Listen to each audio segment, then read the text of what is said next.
Well, hey everybody, and welcome to Let's So Blue 2024.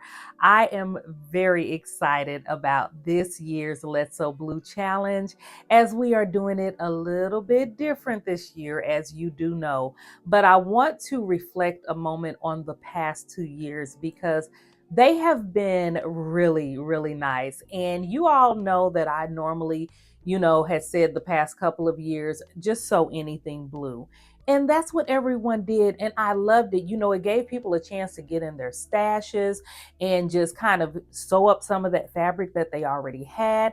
It didn't have to be a garment, it could have been a handbag or anything. And I'm telling y'all, I have gotten like many things submitted in the past two Let's So Blue challenges. So if you are just watching this video for the first time and just kind of wanting to know more about what this challenge is, this is a challenge for diabetes awareness, and I do encourage you to go and watch the last video I posted, which is the details of this challenge. So this year, as you know, it's going to be a little bit different and it's going to be really, really fun.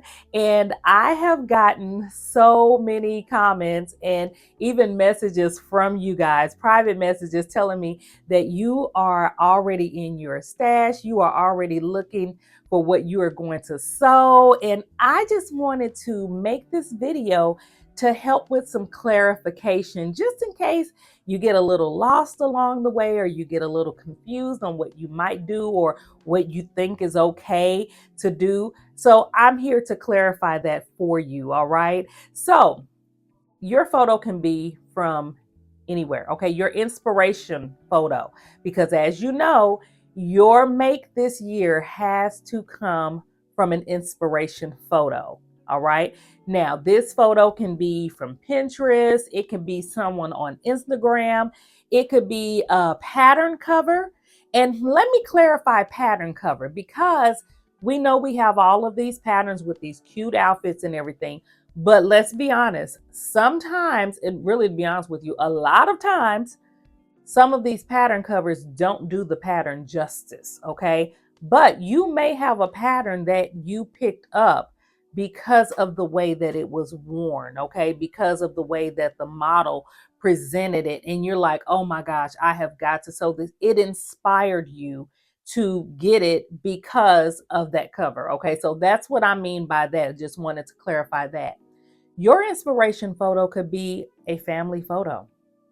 A family member could be your mother, your grandmother, your aunt, your sister from the 70s. It could be a photo from the 60s. It could be a photo from the 80s. Okay. I mean, it could be like an old photo and you say, I got a pattern that looks a lot like this. I used to love seeing my mom in that dress, or I used to love seeing my sister wear that outfit. And I got a pattern that looks something like that. I think I'm going to go ahead and make one for myself because I always wanted one. That's what I mean by family photo. Your inspiration could also come from a television program, okay? It could come from a movie. It could come from a sitcom, and you saw one of the actresses, you saw them wearing, or the actors, you saw them wearing this outfit or this sweater or this top, and you're like, oh my gosh, I think I have a pattern that looks like that. That is so cute. However, if you do decide to take it from a television program, you need to screenshot, okay? You need to screenshot that photo. You need to, I'm telling you, pull up the movie, do whatever you got to do, and pause it, get the person in a still moment and screenshot it, okay? Because when you do submit your final makes to me, I want you to submit your inspiration photo to me as well, okay? Because as you know, I am combining all of this into one final video so that everyone can see what you have done. So you need to submit your inspiration photo, you need to submit your make, and you need to submit your handle. Whether you have a YouTube channel or Instagram, you need to submit a handle, okay, to me so that I can put that along with your photo so people can also come and check you out, okay? So I want you to really, really look at that. Take just take a moment and see what it is that your heart really desires to do, because we want our heart in this project. Although we are bringing awareness to diabetes, we want this to be a memorable piece as well. So, leading me to, I want you to sew your style, okay?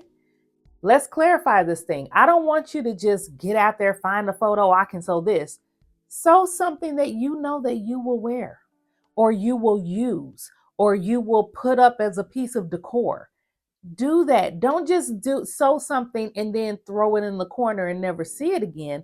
Sew something that you know that you will enjoy, and you will always take this as a memory of, you know what, I did this when I was bringing awareness to diabetes for myself, or for my mother, or my father, or my sibling, or my friend. I want you to really sew your style. So something that you know you are going to use, or if you're giving it to someone, so something that you know that they will really enjoy and appreciate, okay? Now, the last thing I want you to do, I want you to consider the amount of fabric that you have for the project, okay? Y'all know me. I am all about sewing on a budget. So if you already have your fabric, which a lot of you have told me, I already got fabric. If a lot of you already have your fabric, remember it needs to be blue, okay? It needs to be blue. If y'all send me a photo with some green fabric, you wearing some green fabric that you done made, I will say thank you for participating, but I'm not including that in the video, okay? So it needs to be blue, or mostly blue, okay? It could be a print and it could have other colors in it, but the dominant color needs to be blue, because Diabetes Awareness Month, the color is blue for diabetes awareness. I'm not worried about shades. It could be any shade of blue. Just make sure that it's blue, okay? So I wanted to add that clarification, and I hope that it helps. I believe that it will, so that what you are looking for, what you are doing, and just have fun with this project, okay? So if you also need to know where to send your final make to, I will be announcing that throughout the month, but you can send it to my DM on Instagram at Martika J Makes, or you can email it to me to my email address, martika@martikajmakes.com. Okay. So you can do it one or two ways. Don't do it both. Give me one. Okay. Because I don't want to be overwhelmed. I am the team. Okay. So I don't want to be overwhelmed. So choose one. Okay. Now, if you don't see a response from me, I say within a couple of days or so, or within a couple of days, I might have missed it. At that point, definitely reach out to me. But other than that, I will respond to let you know that I did receive your photos, okay, and your handle. So that's it for that. To kick this off, I want you to do something, okay? Because for those of you who don't know, yes, I do live with diabetes, but I am in the process of fighting to reverse it, and I'm doing very well at that, okay? But I remember when I was diagnosed, okay? It wasn't oh my gosh, I'm overeating, your blood work is terrible, or this or that. It wasn't that. It was a very unique situation where my life was almost lost when I was diagnosed. Okay, so, and you will hear more about my story. There is a story in my YouTube channel shortly after all of this happened, but I will be sharing more of my story in detail throughout the month, and you'll see what's coming up. But just to give you a short snippet, I was in the hospital. I was admitted in the hospital after having a very high blood sugar of 769. And yes, I believe that was the number. It was 3 years ago now. So yeah, 769, I believe it was. But I ended up in the hospital, ended up also with an A1C of 11.6, okay, which was off the charts. Correction, my A1C was 12.7. I thought something didn't feel right when I said 11.6. So I went and checked real quick. And yes, it was 12.7, which was even further off the charts than what I told you. I was in a bad place. On top of that, I had ketoacidosis. So I was DKA. I had diabetes ketoacidosis. And let's just put it like this, it was a recipe for disaster. And I should not have walked into that hospital. There's a lot of people that don't live through that situation. It's a situation that takes over very quickly. And basically, I should have been in a coma or I should have been dead. Okay. So I'm just going to put it point blank. I just don't believe in sugarcoating things like this because it's that serious to me. Okay. So you are going to hear throughout this month a lot of real talk from me. Okay. Especially when I am speaking to others who have diabetes. You may be dealing with a family member who has diabetes and they don't take it seriously. Show them this video. Show them these videos that I'm going to share throughout the month because I may be saying what you want to say, but you don't want to start an argument. Okay. I'm not here to beat anybody down. I'm not here to say, you know, you keep on doing that, you're going to die. I'm not here to say anything. I'm here to encourage. I'm here to be an inspiration to those who may be struggling, dealing with this disease because it's hard, y'all. It's hard. If you are one and you don't have to deal with this, thank God. Okay, thank God. When my situation came up, I really didn't ask why me. I didn't. I didn't ask why me because I've pretty much been kind of checked by God in the past for asking why me. But after hearing a message the other Sunday, I realized that I was in this situation because I could carry the load. Okay.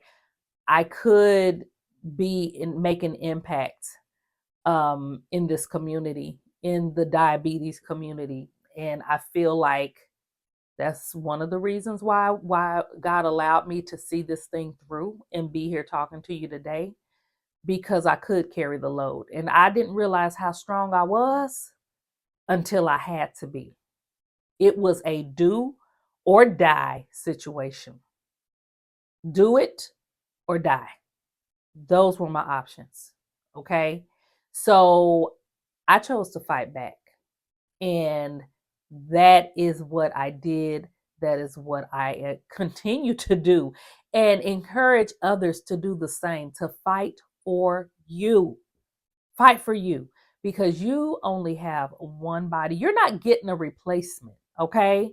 So, all of this, you only live once. Take that to heart because you do. Okay. When that is used sarcastically, in a way that can destroy you, it's not funny and it's not cute at that point. Okay. So you only live once and you got diabetes and you got all these desserts, sugar filled, in front of you, and you got all this candy and you're eating all these fried foods talking about you only live once. That's not funny. It's being sarcastically ignorant. Okay. You know it can harm you. So why make that be your downfall? Because it will be your downfall if you continue to do it. So my challenge for myself when I was laying in that hospital bed, mind you, I didn't go in there to be admitted, but I didn't come out until 4 days later. So I had 4 days to sit there and try to figure out what was going on with me. How did this happen? Because I was a pretty good eater, y'all. Imagine that. Could I have stood to lose a little weight? Yes. Who can't nowadays? But I was a good eater. I was very cautious of a lot of the things that I ate. Okay, so that's what really kind of tripped my family and my friends out, was like, how in the world did this happen? Did I eat sweets? Did I eat sugar? Yes. But it wasn't like an overload. And that's not necessarily what leads you there in the first place. Go back and read about that. Okay. So the thing is that what happened to me really is still a question, even for my doctors, but it did. So I can't dwell on that too much. All I can dwell on is the fact that now I am a part of this community, and either I can let it take me over, or I can be an inspiration to others, and I can be a champion for myself. And that is what I chose to be, is a champion for myself while being an inspiration to others. So one of my biggest challenges, of course, was how do I deal with this? How do I change my lifestyle, my entire lifestyle in a day? And I want to say that a lot of people, most people, the majority who is diagnosed with diabetes, it's the food, okay? Because you have to immediately change things in your diet. It's no grace period or anything like that. You need to change it now, okay? But my issue wasn't more so much changing my diet. My issue was figuring out how to go without the things that I knew I craved. Okay. I had to look at it that way. How do I switch this thing up? Now I can't have fried chicken. I can probably later, here and there, in modesty, everything in modesty. But I definitely can't right now, because my numbers are still sky high, but I'm in a better place. So I said, okay, I'm gonna have to figure this food thing out. So as I went and got books, yes, I went and got books. As I looked on YouTube, yes, I looked on YouTube. As I went to Pinterest, all of the above, y'all. I'm gonna be honest with you. What I saw was not encouraging to me. Okay. It was recipes that, if every recipe I had to make, I had to go to the grocery store. Okay. Because some of this stuff I didn't even have in my kitchen. Some things I had never even bought before. Things were so complex in a lot of these books and things that it was discouraging, and it started to be depressing for me. So I had to look at that and say, okay, what do you have in your kitchen that you can make work for this? And let me tell you, it came with challenges, because there was some things in my kitchen I had to get rid of, but I couldn't get rid of everything because I have a husband who don't have diabetes, okay? At the time, my daughter was living with us and my grandson was living with us. They don't have diabetes. So I couldn't just go in there and throw out everything I couldn't have. But I had to look at what I did have and make it work for me. That is what I had to do. I had to take those simple ingredients, those simple things. I had to make sure I had enough of this and enough of that to put together what I could have. Okay. Now, my husband, he does most of the cooking because he loves to cook. Now, I can cook, but I'm not going to fight you for a kitchen. Okay. I'd rather sit back and wait. And after this, he kind of shied away from the kitchen, from cooking for the family so much, because he was, after a few days of this, and I noticed it, and we talked about it. I asked him, why come you're not cooking? He was afraid that he would fix the wrong thing for me. And that's when I told him, no, you cook. I am responsible for what I put in my mouth. And that's what you have to tell people. If you are struggling, someone is doing the cooking in your home or whatever choices you are making, you are responsible for what you put in your mouth. Okay, so maybe there is some green beans and some fried chicken and some mashed potatoes going on. Well, what shouldn't you have? The fried chicken. So guess what? I'm instead of having that fried chicken, I might have whoever's cooking, or I might bake me a couple of pieces of chicken and then have the green beans and the mashed potatoes with that. That's just an option. Request it if someone else is doing your cooking. Hey, instead of frying mine, can you throw that in the air fryer? Can you do that? You guys, you have to take what you like and figure out how to make it healthier, figure out how to make it better. More of that will come later, okay? I promise you, more of that will come later this month. Drink more water. Challenge yourself. Drink more water. If you are not drinking enough water and you or someone you love is living with diabetes, that is not a good thing. You need that water to help regulate your blood sugar in your bloodstream. Drink more water. This story that I hear a lot of adults say, I don't like water. Well, you know what? I come to the conclusion you must not like yourself, because that is what the majority of your blood is made of. Learn to like it. Okay. I told you I wasn't going to sugarcoat this thing. Learn to like it. Okay. Slice you up some cucumbers in there. Squeeze you some orange in there. Squeeze you some lemon in there. Put you some strawberries in there. Put you some lime in there. Do whatever you have to do. They even have little water flavors now. Just make sure that it's made with pretty good ingredients. Do what you got to do to get your water down. Figure it out. Get a favorite water cup. Put ice in it. Don't put ice in it. It's up to you. Figure out a way to like water. We are grown. Okay? It's enough of that. Hold your breath and chug it down because your body needs it, y'all. Your body needs it. Move your body. Leads me on to move your body. Work out. Okay.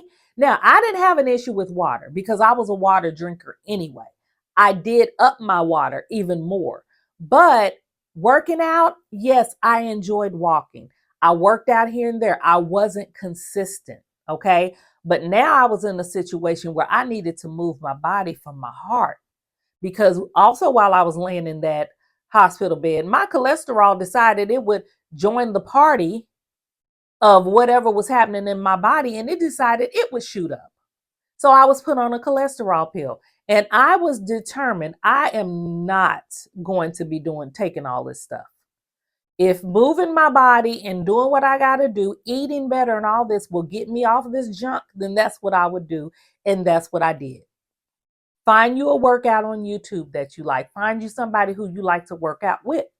Go for a walk, dance, jump, jog. If you have stairs, go up and down your stairs so many times a day until you break a sweat, till you feel your heart pumping.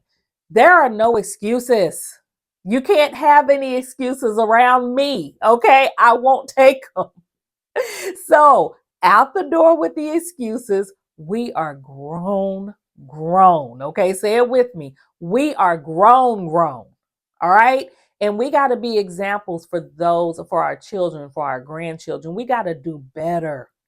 We can't look at what our ancestors did in the past, our grandmothers, our great grandmothers, our grandfathers, and all of these people. We can't go back saying, well, they did it like this and this and that. And that's probably why the reason why they didn't do so good with it. Don't keep up with the habits that you know are not good. Change them for the better. Be an example to those who are following you. So I challenge you to kick this off, not only with your sewing project, or even if you don't sew, I challenge you. Do one thing. Add it. Promise yourself today. Don't be waiting until Monday. Well, Monday I'm going to start it. You might not be here Monday, okay? Challenge yourself. Do one thing that can make your life better, okay? If it's changing up, if it's not eating fried foods, if it's not indulging in those sugar-filled desserts, find those desserts that don't contain all that sugar that's going to make it better for you. If it's drinking more water, if it's starting to drink water, if it's moving your body, If you want to do two things, I say start with one thing, because I don't want you to overwhelm yourself. But if you are feeling really inspired right now and you want to do two things, go for it. Go for it. But do it to make it better for your life, for your body, for this temple we have been gifted with. This is a temple, y'all. It is up to us to keep it together. Challenge yourself to do one thing. Let me know what that one thing is in the comments. Or if you are sharing this video with somebody else, let me know what this one thing is for them in the comments. And I promise I am definitely not only praying for my journey, but I'm praying for yours too, okay? And let's get those sewing machine going. So I will see you in the next video. Do better, because you do only live once. And I mean that. So from the bottom of my heart, thank you. Thank you for joining in. Thank you for paying attention to you.